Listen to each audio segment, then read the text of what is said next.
Good morning, ladies and gentlemen. Welcome back to this Monday morning with business coach Malloy. Festive week up and running very fast and lots of activities that has been going on in the past few weeks as regards to festivities. And I thought let's continue with the learnings that the festivities give us. And the reason I'm doing this is basis my conversations with a lot of young entrepreneurs that I've been meeting, especially the ones that I met, a few of them that I met in Kolkata. And one of the things that I'm sensing, and this is with due respects to all the entrepreneurs out there, is a sense of arrogance. Is a sense of arrogance that I know it all. This is how it is. Sense of pride. See, being proud is good because you're achieving something. Communicating that pride in unnatural ways is not too great.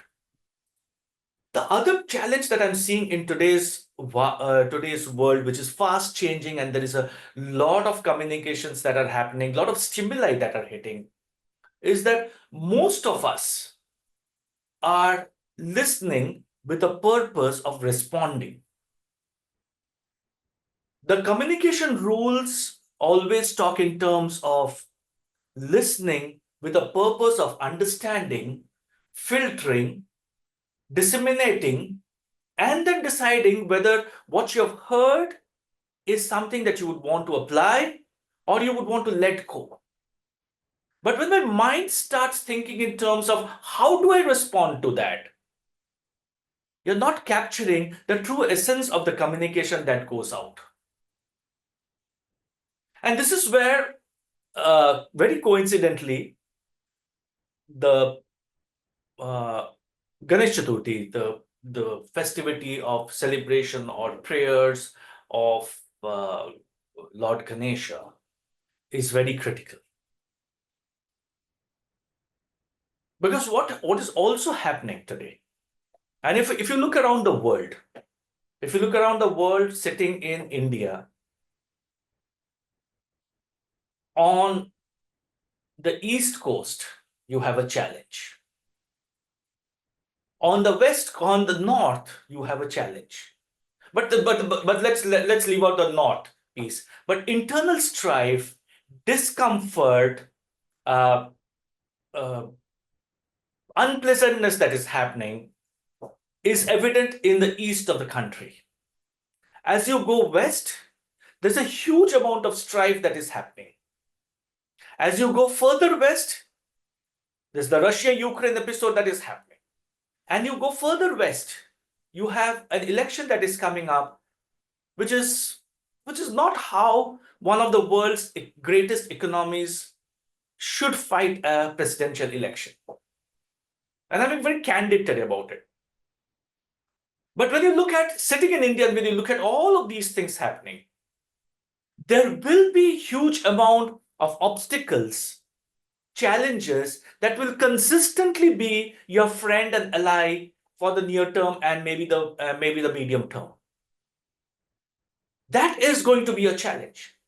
And as a young entrepreneur, and when I say young, I don't mean by age, but as a young entrepreneur, when you're setting up your business, whether you're taking from a first generation to second generation, or whether you are looking at you have started something on your own, it's not all hunky-dory out there.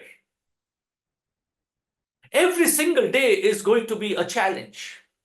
And that's why Lord Ganesha is widely known as the remover of obstacles and the god of beginnings. So every single day that we wake up from bed, it is that beginning that we should be focusing upon, not all the challenges that have come up. These are qualities that will consistently resonate deeply with the entrepreneurial journey. We will face obstacles. We will have a new venture coming up. We will have, we will have challenges which requires fresh starts, new beginnings, continuous growth. You will hire people who are misplaced in your organization. And you have to have that restart. So today I want to focus on the 5 powerful lessons from Ganesha's symbolism that have profound impact on an entrepreneurial journey. And the first is focus on the large head. The large head from an entrepreneurial journey denotes the focus on the bigger picture. It's a symbolic. The large head is symbolic of wisdom, intellect, and focus. And for entrepreneurs, it reminds us of the importance of seeing the bigger picture and thinking strategically. It's very easy to get burdened or caught up in the day-to-day chaos of running a business, dealing with operational challenges, managing people, chasing opportunities, losing opportunities. But the true mark of a successful entrepreneur is the ability to maintain that clarity of vision despite all the distractions. Let's face it, the world is a more difficult and distracting place than ever before. Our phones give you endless notifications. You're glued onto the market, which gets into a fluctuation, the equity market. One day it's up 500 points, next day it's gone 1,000 points. You're changing customer expectations, customers going and shopping. And this is something that I'm seeing as a business coach, the trend changing and east of India becoming the west of India. In west of India, when they positioned business coaching in the past, to an entrepreneur who did not know business coaching, he would hear, understand, and then go shopping. In east, you position business coaching, the business owner accepts that this is something he or she wants. He or she did not go shopping about a few years back, but today he is. And nothing wrong in that. We all go shopping. Lord Ganesha's large head reminds us that as business leaders, we must cultivate the discipline to step back and ask yourself, where am I headed? What is the larger purpose behind all the actions that I'm taking? And in practical terms, this means setting those clear goals, ensuring that every action you take is aligned to those goals, and regularly revisiting your vision to ensure that you are on track. This focus just goes beyond the big picture. It is also about your mental clarity, your mental stability, being able to focus deeply on what matters most without being bogged down by the smaller challenges that come up.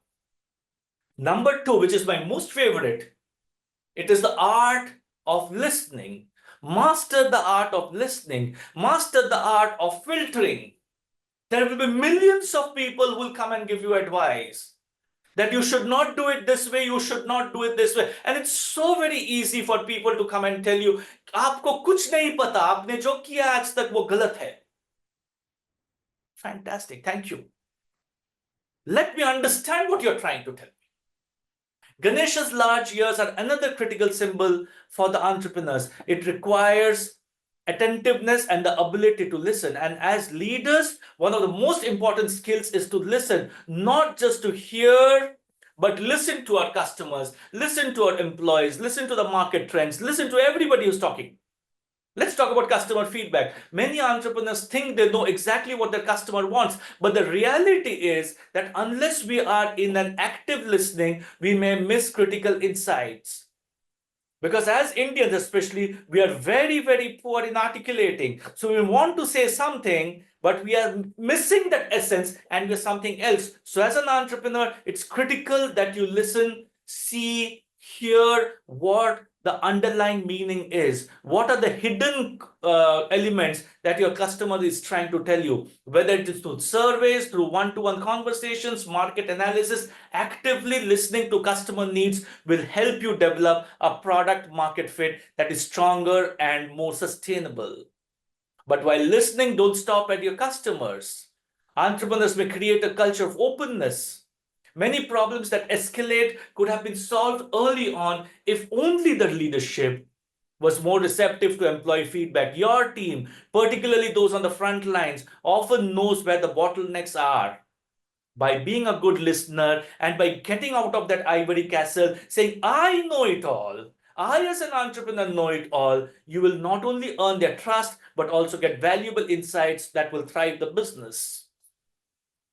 The broken tusk of Lord Ganesha denotes the third element of an entrepreneur, that is embracing of resilience. And one of the most significant symbols of Ganesha is the broken tusk, which is sacrificed to continue writing the Mahabharata when his quill broke. The broken tusk is a reminder that in entrepreneurship, resilience is probably the most important element. It teaches us that setbacks, failures, and obstacles are your friends, are your partners, but they should never stop you from moving forward. Every entrepreneur in this room who's watching us today has faced moments when things didn't go as per plan. A product didn't perform well, a new hire didn't work out, a market condition shifted unexpectedly. These challenges are part of the journey. It's how we respond to them that defines our long-term success. Ganesha's broken tusk tells us that sometimes we have to let go of certain things. He may have been your most prime hire. You had huge expectations from him. But if that person is not aligned to your vision, you just need to let go. Swallow the pain, swallow the poison, and let go. Resilience is just not about bouncing back from failure. It's embracing it as part of the learning process. Successful entrepreneurs view failure as a stepping stone to growth rather than sign of defeat. The willingness to sacrifice, the willingness to let go of things, willingness to tell you that all that you want in life, however very close you are to that thing or person, will not be always for you. And hence, one of the key elements of building resilience is self-healing. We all have to undergo that process of self-healing because that's the only way we can live. By embracing resilience, by accepting that failure will come at every possible step, that people will go away from you, people whom you depended upon will go away from you, is something that will build a sustainable entrepreneur. And only when a sustainable entrepreneur comes in, you will have a sustainable business. Number 4, leverage your team. The mouse, the 𝗕𝗂𝘀𝗀𝗀 as we call it, Lord Ganesha, in spite of the weight that he has, he's using the mouse as a vehicle. And one of the most intriguing aspects of Lord Ganesha's imagery is his vehicle, a small mouse. It seems counterintuitive that a powerful deity would rely on too small and seemingly so insignificant. But the symbolism is key. It teaches us that success isn't about doing everything ourselves. It's about leveraging the strength of others, no matter how small or underestimated they may seem. As entrepreneurs, particularly in the early stages of business, it's common to wear multiple hats. You are not just the CEO, you're the salesperson, the marketing head, and often the customer service. But the truth is, sustainable success comes when we build a team that we can trust and delegate. Your team, much like the Ganesha's mouth, may seem small in comparison to the challenges ahead, but when empowered and given responsibility, they can carry the business far. So do not even ever think that any of your team member is too insignificant. And finally, number 5, adaptability and innovation. Ganesha is worshipped in many different forms across India. The adaptability is a powerful lesson for an entrepreneur. In a business world, the ability to adapt to changing circumstances is critical. Look at things like McDonald's. When they came into India, I remember the first McDonald's store, which was very close to our house, had a kilometer queue. But then the queues started coming down and they reached the stage where McDonald's started going empty. Why? Because McDonald's was not catering to the vast majority of the population who were vegetarians. McDonald's had to adapt. Nowhere in the world they had to adapt the way that they had to adapt in India. And in the business world, the ability to adapt to changing circumstances is critical for success and survival. The market is constantly evolving. New competition comes in, new technology comes in. The technology has changed significantly in the last 4-5 years since COVID. Entrepreneurs who are rigid in their approach risk becoming obsolete. And adaptability is not more than just about reacting to change. It's about anticipating it. It's about staying ahead of the curve by embracing and say, what can happen? How many of us are doing our what if analyses? By adaptability is not about external changes. It's about that internal growth. As entrepreneurs, we are constantly evolving in our thinking, the leadership type, the decision-making process. The most successful entrepreneurs are the ones who are constantly learning, because it is said, the day you stop learning, that day you are truly dead. Your physical form may be alive, but you're truly dead. By embracing change, the entrepreneur will be able to survive in this world which is in a constant state of flux. Your ability to evolve, your ability to stay focused, your ability to listen, your ability to manage a team is always crucial for your long-term success. Ladies and gentlemen, Lord Ganesha's wisdom often provides timeless guidance for entrepreneurs. From maintaining focus on a bigger picture, mastering the art of listening, leveraging your team, these lessons are just not philosophical, they're practical. In our fast-paced world, these teachings serve as a reminder that success isn't about strategy, it's about mindset, leadership, and character. Whether you're launching a new startup or scaling up an established business, keeping these principles at the forefront will help you navigate the chaos that this world is going through. But this chaos also brings us a huge amount of opportunities. I remember a very famous line by a very successful entrepreneur who made it in the early 2000, when a particular state in the country had 3 consecutive years of destruction in terms of floods, in terms of riots, and in terms of earthquake. He said, in the tears of people, you always find opportunities in the entrepreneur. The world is in a flux. That does not mean you don't have opportunities. Think about it, ladies and gentlemen. These 5 lessons are too powerful for us to forget. Keep this video with you at any point in time. If you want our other videos, other Facebook Lives, please reach out to us, because we are on a mission. We are on a mission to change the lives or impact the lives of 1,000 entrepreneurs every year. By next weekend, we will have two new coaches joining us. We will have a team of 7 coaches. And that team of 7 coaches in the next 3 years will become a team of 12 coaches, because we want to impact the lives of entrepreneurs. Use this period of festivity not only to celebrate, but also to reflect. Thank you so much for your time. Thank you for being with us.